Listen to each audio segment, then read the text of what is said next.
keessaaf alan nageenyi keenya kan jaalalaaf kabajaa isin bira haadha qabu isiniin jecha ani ana miidiyaan sagantaa oduu addunyaa guyyaa irraa qabatee dhiyaatee jira.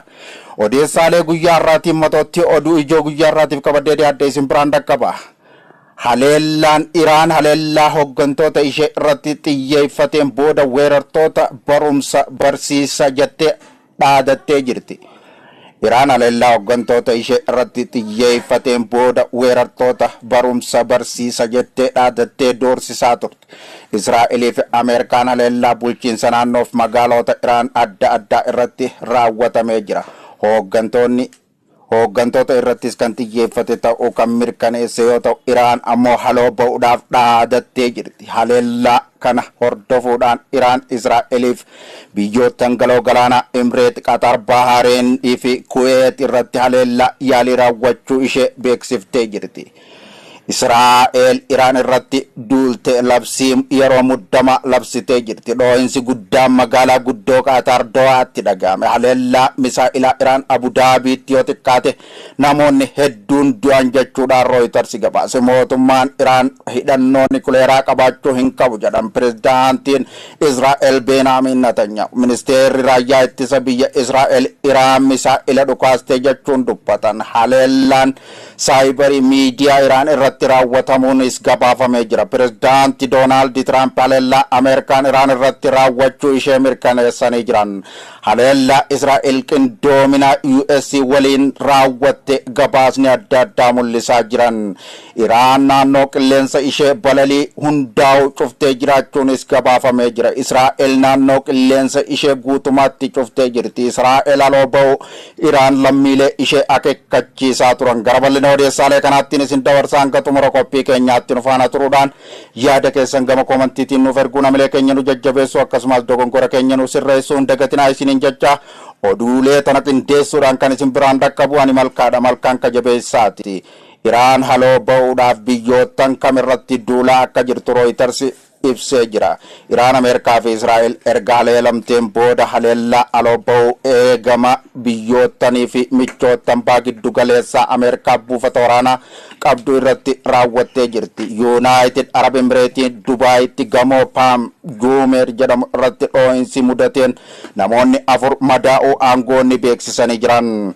Ministeerri raayyaa ittisa biyya United Arab Emirates misaa'ilaa fi diroonii Iraan irraa furgigaafame to'achuu isaa ibsuun biyyattiin misaa'ila Iraaniin haleelamuu ishees ifatti ibsee jira. Dhoohinsi kun buufata xayyaaraa Ameerikaa guddicha baha giddu galeessaa keessatti argamu kan United Arab Emirates Abu Dhabi International kan Doha Qatar keessatti argamu irratti xiyyeeffachuus ibsan.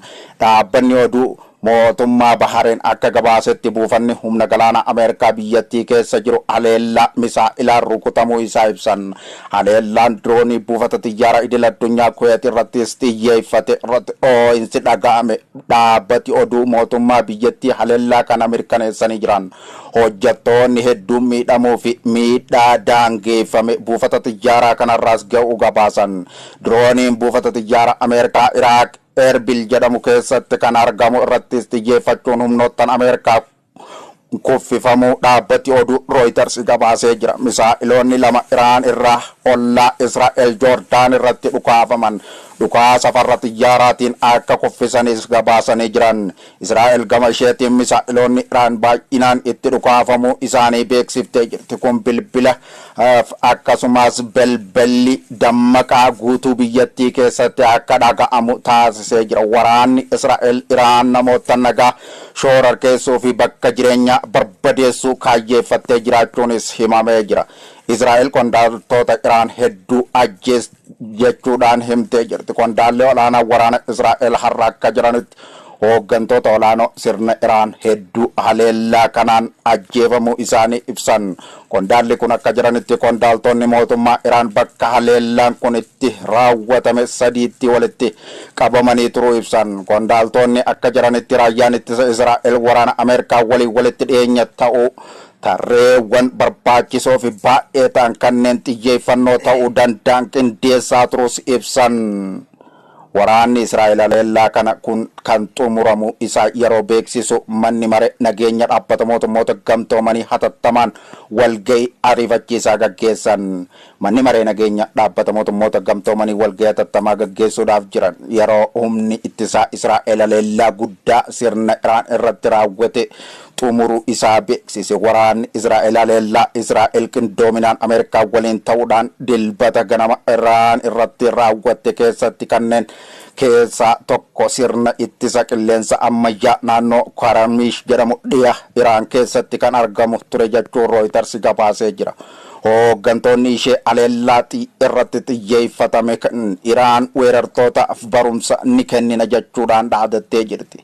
Israa'elii fi US haleellaa bulchiinsa naannoof magaalota Iraan adda addaa irratti raawwatameen hooggantoota irratti kan xiyyeeffate ta'uu kan mirkaneesse yoo ta'u, Iraan ammoo haloo ba'uudhaaf dhaadattee jirti. Haleellaan kana hordofuudhaan Iraan Israa'eliif biyyootan galoo galaana Ibreetii, Qatar, Bahareen fi Kuwait irratti haleellaa banuun tarkaanfii haloo ba'uu fudhachuu ishee beeksiftee jirti. Marii Ameerikaa waliin taasifame irratti hirmaata ijoo kan ta'an ministeerri dhimma alaa Iraan Abbaas Argaay haleellaa biyya isaanii irratti raawwatameef deebii kennuudhaaf Iraan weerartootaaf barumsa ni barsiisti jechuudhaan doorsisanii jiran. Dan isin biraan ga'uudhaaf kan dhufne akkuma beekamu muddamni US fi Iraan gidduutti torbanootaaf deemaa ture amma ifatti gara waraanatti jijjiirame. US fi Israa'el Iraanin haleeluu isaanii ifatti beeksisaniitiin jiru. Ganama kanarraa ka'ee magaalota Iraan magaalaa guddoo Iraan Teheraan dabalatee dho'iinsi gurguddaan magaalota kana keessatti dhaga'ameetiin jira. Israa'elis Ameerikaanis akka beeksisanitti kaayyoon isaanii buufataalee waraanaa akkasumas qondaalota waraanas ta'e kan siyaasaa Iraan aangorraa kaasuu akkasumas dhiibbaa irratti geessisuudhaaf kan kaayeffatedha kan jedhanii. Haleellaan kun erga gaggeeffamee sa'aatii muraasa booda pirezidaantiin Ameerikaa Doonaald Tiraamp ibsa kenneeni akeekkachiisa garaagaraa Iraaniif kenneera. Inni jalqabaa ergaa uummata Iraaniif dabarseedha. Ergaa ijoo lamaadha kan inni dabarse. Pirezidaantii Tiraamp ergaa gabaabaa viidiyoo daqiiqaa 8 kan inni dabarse. Ergaan inni jalqabaa maalidha? Uummata Iraan irratti kan xiyyeeffatedha. Uummanni Iraanii carraa kanatti fayyadamee mootummaa Ali Khamenei yookiin immoo mootummaa Ayatollah akka aangorraa kaasu. Sababni isaa US fi Israa'el wal ta'uudhaan kan haleellaa kana gaggeessaa jiranii. Kun isaaniif carraa guddaadha. Kanaaf carraa kanatti fayyadamaatii mootummaa Iraan isin cunqursaa ture akkasumas immoo baagiddu galeessaa keessatti US irratti akkasumas fedhiiwwan US baagiddu galeessaa fi michoota US irratti dhiibbaa garaagaraa gochaa ture kana aangorraa kaasaa kan jedhudha. Inni lammataa immoo humna waraanaa Iraan irratti kan xiyyeeffate ergaan Tiraamp kuni maalidha kan inni jedhe?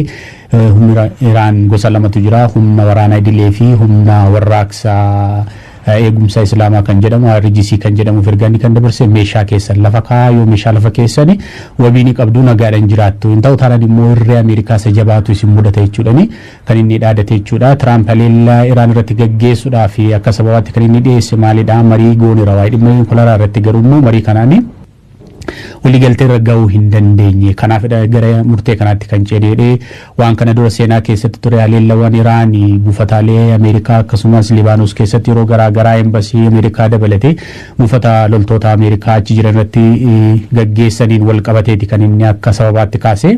Inni kan biraa marii dhiyeenya Jeneevitti deddeebi'anii gaggeessanii bu'aa buusuu dhabuusaati. Kanaaf Iraan nagaan barbaaddu tarkaanfii kanatti kanaaf galleedha kan inni jechuudha.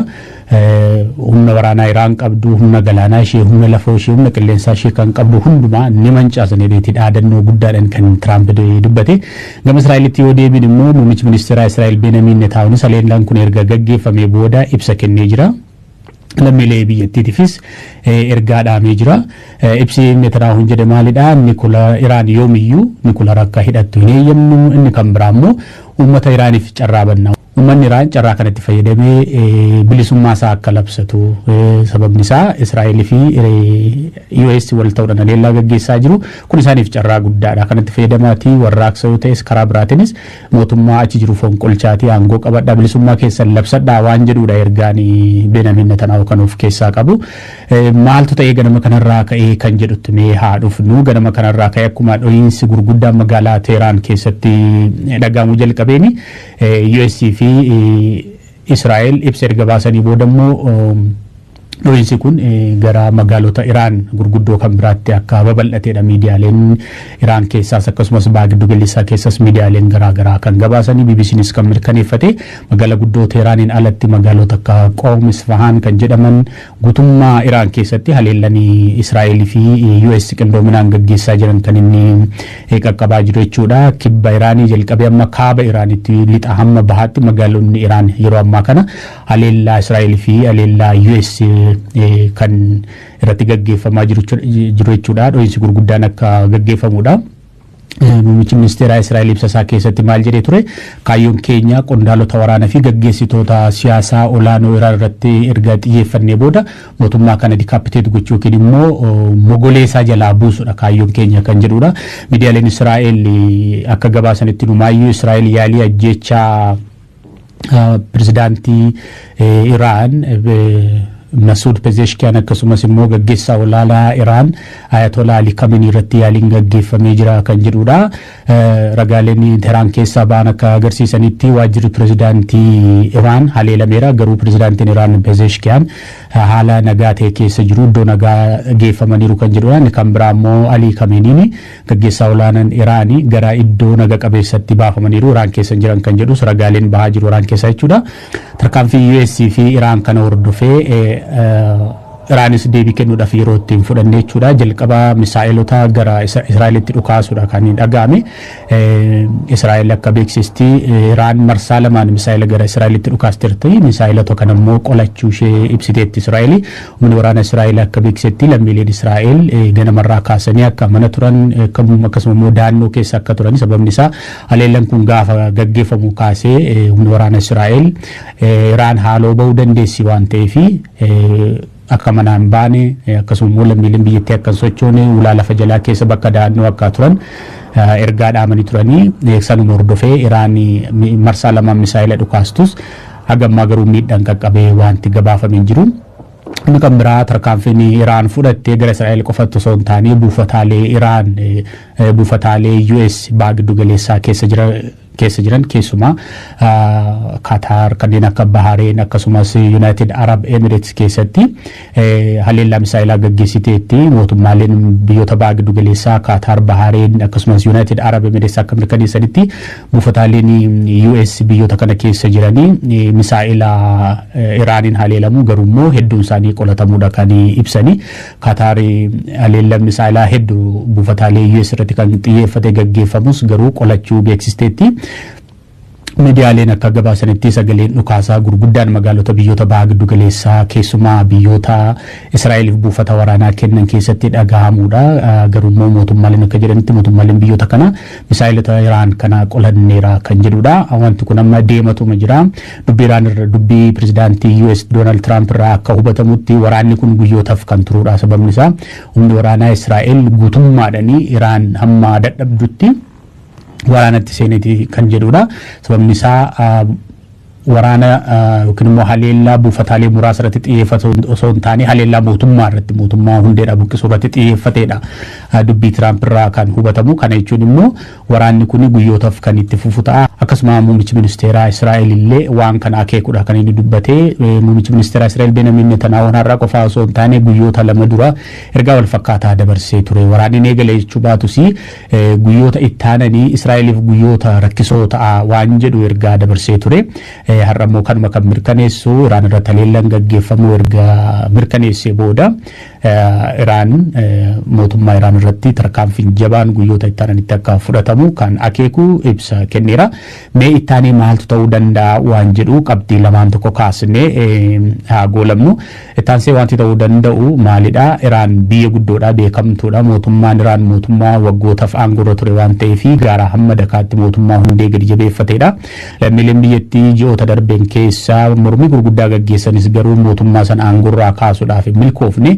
Israa'el yaalii garaagaraa akka goote ragaaleen ni agarsiisu garuu warraaqsi uummataa keessuun mootummaan gurraa buqqisuu hin dandeenye kanaaf Netanyaahuun marsaa torba erga Tiraamp gara aangootti dhufe gara Ameerikaa deddeebi'uudhaan Tiraampiin akka amansiisedha namoonni akkasuma xiinxaltoonni kan dubbatanii sababni isaa Israa'el mootummaa Iraan aangorraa qofaa ishee kaasuu hin dandeessu ganna darbee haleellaa guyyaa 12 waraana gaggeeffameen mootummaa Iraan sochoosuu hin dandeenye garuu immoo keessum mootummaa Iraan dadhabaa akka ta'e haleellaan sun ni agarsiisa. Ammatti garuu wanti adda godhu maalidha Israa'el fi US adda tokko uumanii Iraan irratti duuluun isaanii mootummaa Iraaniif qormaata guddaadha. Mootummaan Iraan humna biyyoota kana gitu hin qabu sababni isaa biyyoonni kun Israa'el baha giddu galeessaa keessatti biyya humna waraanaa ammayyaa qabdu keessumaa humni qilleensa ishii baay'ee ammayyaadha. Jeettiiwwan waraanaa kan US hidhattuudha kan isheen hidhattu F-35 kan jedhaman F-16 kan jedhaman F-15 kan jedhaman xayyaarota waraanaa kana kan isheen hidhattu salphaatti qilleensa Iraan seentee haleellaa gaggeessuu ni dandeessi. US immoo kana caalaadha humni waraanaa ishiin qabdu addunyaa irratti humna waraanaa guddaadha. Ji'a tokko kaasee US humna waraanaa baha giddu galeessaa keessatti sochoosaa turte waan ta'eef keessumaa dooniiwwan waraanaa gurguddoon Abrahaam Lincoln kan jedhamaniif akkasuma dooniin waraanaa guddicha addunyaa fi ammayyaa ta'e Gerald Ford kan jedhamu torban kan ammoo gara baha giddu galeessaatti socho'uunsa waraana guddaadhaaf akka isaan qophaa'an kan namatti agarsiisudha. Kanaaf Iraanii haleellaa biyyoonni kun lama ta'an irratti banan kana ammam dura dhaabbattee falmachuu dandeessi kan jedhu yoo ilaalle humna isaan gituun qabdu garuu immoo Iraanii jabina tokko qabdi sababni isaa biyya reziiliyanti taate yookiin immoo biyya waa dandamachuu dandeessudha kan jedhamu sababni isaa waggoota darban keessumaa erga mootummaan Ayatollah aangoo qabatee as gara waggaa 47 kan ta'uu fi bara 1979 warraaqsa Iraaniin aangoo kan qabate mootummaan Ayatollah strategic patience waan jedhamuun beekame kana jechuun maal jechuudha obsaan yeroo dheeraa erga obsanii booda warra ga'u kan jedhamudha. Kanaaf resilience yookiin obsa uummateera uummanni sun rakkootti bareera dandamachuu ni danda'a kan jedhudha xiinxalli jiru gama tokkoon. Inni kan biraa immoo Iraanii misaayilota hedduudha kan isheen qabdu misaayila oomishuudhaan ni beekamti keessumaa misaayilota fageenya gabaabaa deeman amma kana guyyaa irraa argine maalidha baha giddu galeessaa keessatti buufataalee waraanaa US ittiin haleeluu kan dandeesse buufataalee misaayila fageenya gaggabaabaa deemuu qaban kana hedduudha kan isheen qabdu akkasuma misaayilota fageenya dheeraa imaluu danda'an kan supersonic jedhaman yookiin immoo ballistic misaayiliin gara kiiloomeetira 2,000 hanga 4,000 fa'aa deemuu kan danda'an ni qabdi garuu immoo misaayilonni kun waraana guyyaa lama ji'a waxabajjii ganna darbee irratti gaggeeffameenii jalaa xiqqaachuudha kan himame garuu immoo misaayilota fageenya gabaabaa qaban 10,000 kan lakkaaman qabdi misaayilota kana fayyadamtee buufataalee waraanaa US akkasumas immoo fedhiiwwan Israa'el baha giddu galeessaa keessaa qabdu irratti haleellaa gaggeessuudhaan turuu ni dandeessi garuu immoo waraana kana kan dursaa jiru US dha Ameerikaadha biyya humna waraanaa guddaa addunyaa irratti qabdudha. Kana dura dhaabattee torbanoota meeqa ji'oota meeqa falmachuu dandeessi kan jedhu waan gara fuulduraatti itti deemnee ilaalluudha.